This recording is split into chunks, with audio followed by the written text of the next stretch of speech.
pela importância que eu entendo que é a reforma da Previdência. E hoje é a segunda sessão de discussão e teremos mais outra amanhã. E com esse objetivo, senhor presidente, de fazer que esse tema seja conhecido por grande parte do povo brasileiro, que infelizmente não conhecem o que está sendo discutido e votado aqui em matéria de Previdência. Mas acertamos que no dia de amanhã teremos uma outra audiência pública na CCJ pela parte da tarde, onde vamos ter os técnicos da Unicamp e os técnicos do governo, já que há uma grande discordância com os números em relação aos que foram apresentados pela Secretaria responsável no Ministério da Fazenda pela área da Previdência. Teremos também, senhor presidente, na quinta-feira, uma outra audiência onde vamos ouvir a FENAFISCO, a ANFIP, a FONACAT, FENAFIM, UNAFISCO. Ainda vamos ouvir o Sindicato dos Auditores do Trabalho, SINAIT. Vamos ouvir também o Sindicato Nacional dos Procuradores da Fazenda Nacional. Também vamos ouvir o presidente da Sociedade Brasileira de Previdência Social. Vamos ouvir o consultor legislativo do Senado Federal e vamos ouvir ainda o representante do Instituto Brasileiro Previdenciário, IBDP, e também o Instituto Brasileiro de Direito Previdenciário, IBT-PREV. Faço esse destaque, senhor presidente, porque entendo que esse tema, alguns pensam que está tudo já discutido, elaborado, pronto para promulgação. Eu tenho uma visão diferente. Nós teremos a votação do segundo turno no dia 22 de outubro e é importante que todos saibam que teremos ainda destaques supressivos. E os destaques que, até o momento, nós temos conseguindo articular, no sentido de que eles sejam votados nessa data, dou aqui alguns exemplos. Eu continuo discordando porque que acabaram de forma, eu diria, brusca, sem nenhuma regra de transição, com o direito à aposentadoria em áreas chamadas periculosas, que são gravíssimas, se refere àquelas pessoas, homens e mulheres, que trabalham em área de alto risco. Porque hoje quem trabalha em área periculosa tem direito a se aposentar com 25 anos de contribuição não vinculado à idade, que é o caso de vigilantes, guardas noturnos, guarda de trânsito, guarda municipal, eletricitário, entre outros.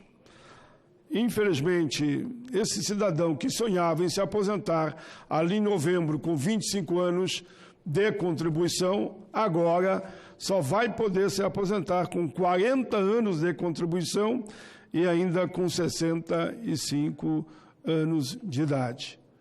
Não tem regra de transição nenhuma. Se ele se aposenta em outubro, salário integral com 25 anos. Se passar para o mês de novembro, ele perde, na verdade, o direito à aposentadoria especial, vai entrar na normal e só com 40 anos de contribuição. Outra questão que preocupa a todos é o vínculo da idade em relação ao tempo de contribuição àqueles que têm direito a se aposentar por trabalhar em serviço penoso e insalubre. Vou dar o exemplo dos metalúrgicos.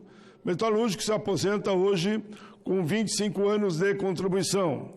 A partir da reforma aprovada, já no mês de novembro, ele vai ter, obrigatoriamente, de ter 25 de contribuição e 60 de idade. Eu sempre dou um exemplo. Começou a trabalhar com 20 anos. mais 25 de contribuição, dá 45. Como é que ele vai fazer para esperar os 60 anos? Faltam 15 anos que ele vai ficar numa situação de desemprego, que não pode mais trabalhar naquela área, e ao mesmo tempo vai faltar 15 anos para se aposentar. Esses dois que eu já listei, faremos destaques. Temos ainda o cálculo do benefício.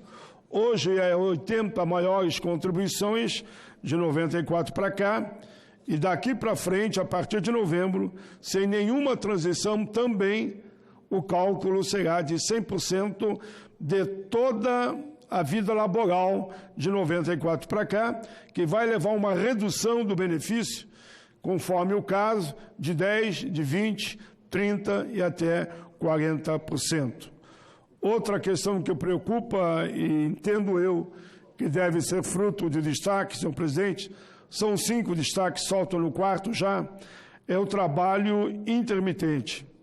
Aquele cidadão que não tiver o número de horas correspondente ao mês, vai ter que pagar, por exemplo, ele só conseguiu trabalhar, porque aqui é o salário hora, né, durante a metade do mês. Vai receber a metade do salário mínimo e vai ter que pagar depois para a Previdência para não perder o direito com o valor correspondente à sua contribuição e também do empregador. Não tem como, ele não vai conseguir pagar porque ficou desempregado 15 dias em 30. Tempo de conversão especial em comum. Hoje, pelo menos, quando eu saio da área insalubre, penosa ou mesmo periculosa, eu levo 40%. Se eu tinha 10 anos, vira 14. Se eu tinha 20 anos, vira 28 anos. Agora não leva mais nada e vai entrar na regra de 40 anos de contribuição, não podendo fazer essa conversão. Por fim, o último que eu acho da maior gravidade é a aposentadoria por invalidez. Cidadão que sofreu um acidente de carro, um AVC, um infarto, por exemplo, durante o mês de outubro ainda, ele vai ter que programar para quando que vai ter esse incidente. Se ele ficar inválido em outubro, se aposenta com salário integral. Se ficar inválido a partir do mês de novembro, vai se aposentar exatamente com a metade do benefício. Porque eu estou me referindo a um cidadão que tem 5 anos de contribuição, ou 10, ou 15, ou 20, se aposenta com a lei hoje com o salário integral. A partir de novembro, vai se aposentar com a metade. Casal, 2 filhos, vivia com 3 mil. Ele ficou inválido. No momento que ele mais precisa, o salário dele vai baixar para R$ 1.500. Senhor presidente, esses são os destaques supressivos que nós apresentamos para os partidos do campo da oposição e também aqueles da base. Espero eu que esses 6 destaques tenham guarida aqui nesse plenário. Sei que hoje foi uma sessão muito positiva, pela aprovação praticamente por unanimidade da sessão honorosa, mas eu queria muito, além disso, que houvesse o mínimo de entendimento na reforma da Previdência no que se refere a esses destaques. Sessão onerosa melhora, claro que melhora, que vai mais investimento para município, Estado, a União, mas bem que a União poderia ter aberto um pouco mais do percentual destinado a ela e que ficasse com a Previdência.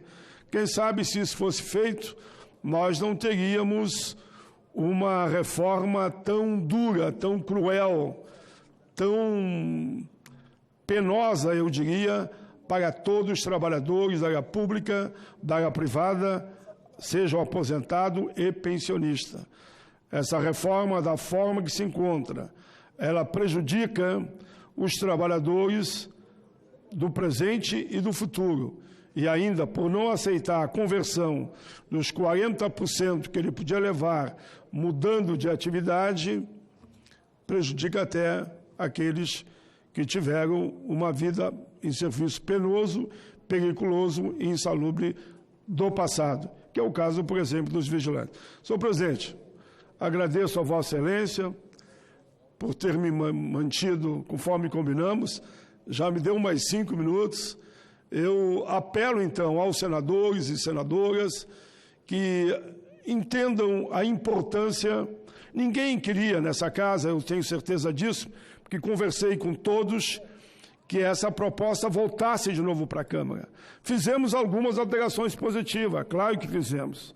Desde a Câmara até o Senado, a questão rural, a questão do BPC, a questão do abono, claro que foram avanços em relação ao texto que veio do governo.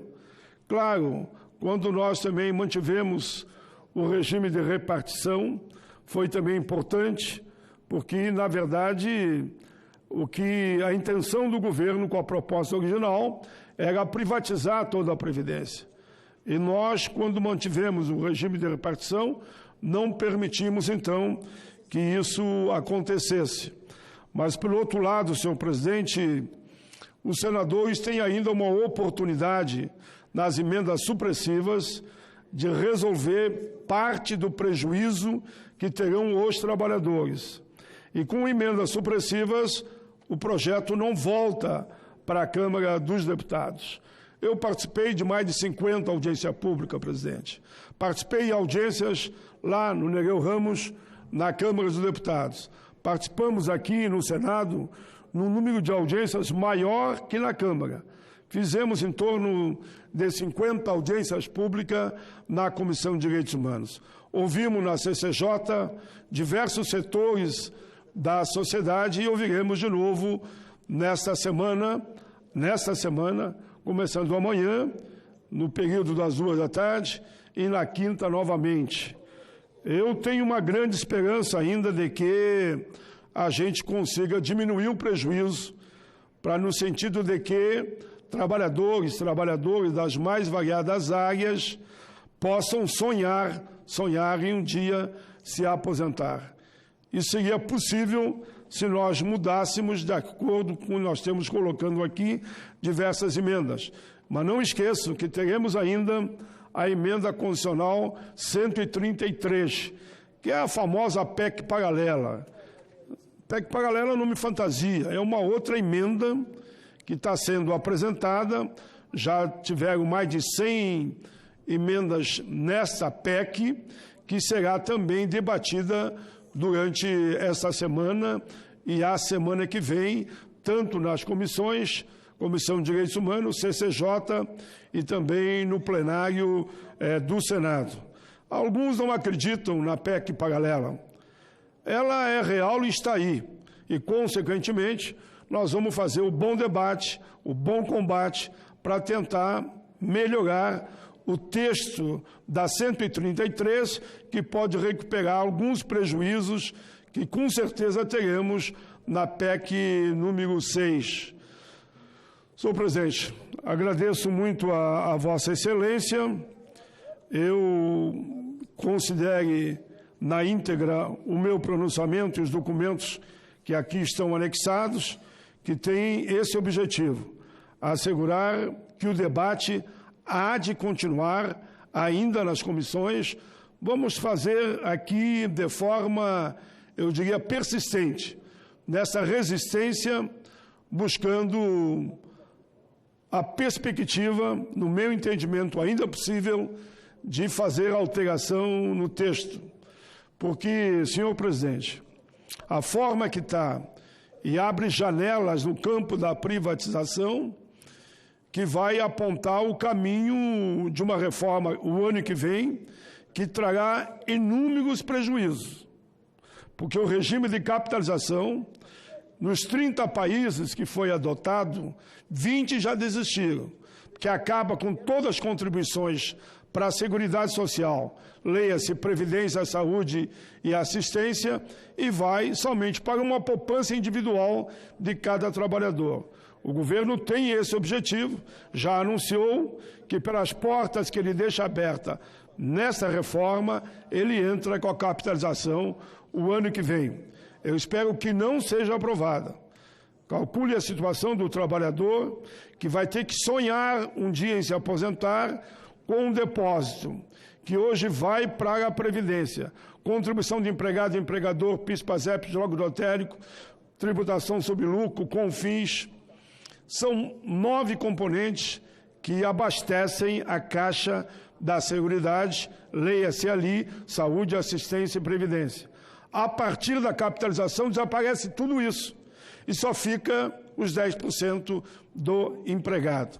No Chile, por exemplo, a ampla maioria dos aposentados e pensionistas ganham lá o correspondente a meio salário mínimo. Meio salário mínimo lá, R$600. Calcule se essa é a realidade que temos vendo aqui na Argentina também. E vemos até em países como Estados Unidos, situação semelhante a essa a acontecer aqui no Brasil, que os fundos de previdência privada, se forem à falência, como é o que está acontecendo em inúmeros países, que dependem somente da contribuição do empregado, aplicou mal, é o investimento de risco, ou a carteira fecha e o aposentado não tem nenhum benefício.